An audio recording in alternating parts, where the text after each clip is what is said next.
focus a lot on cognition, cognitive health, also women's health and hormones, and I work a lot with menopausal women, peri and postmenopausal women, and so I would say those are probably two really large areas of focus.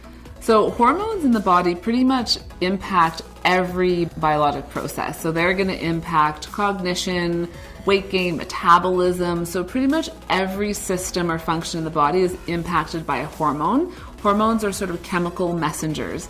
And so if there's an imbalance in a hormone, it's not just an imbalance in one system, it has downstream effects that impacts everything else. I get a lot of questions from my patients about how ketones can impact hormones in their system, and specifically looking at insulin and our insulin resistance, and specifically looking at women who have high testosterone levels. They often have high male sex hormones, so high androgens.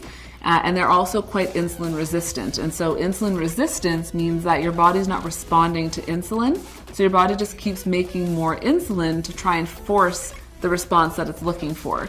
And what we've found is that beta hydroxybutyrate can actually improve insulin resistance, meaning that your body doesn't have to produce as much insulin.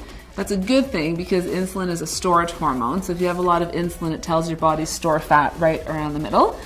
So we often see that in women when they're moving into menopause, they naturally become insulin resistant. So all of a sudden they're doing everything they used to do, but they can't lose weight.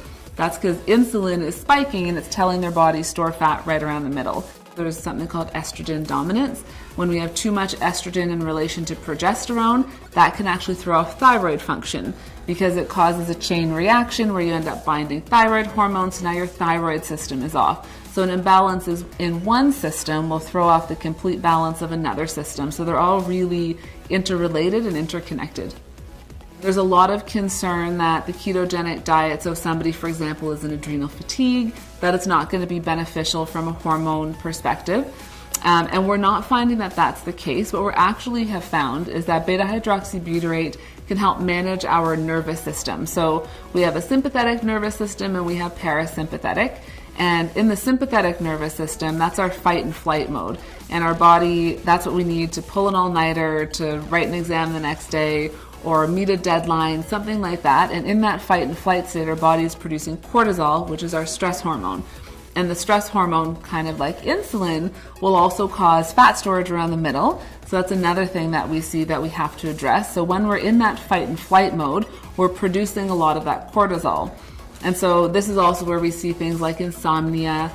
So we need to transition from sympathetic to parasympathetic, which is that calm nervous system.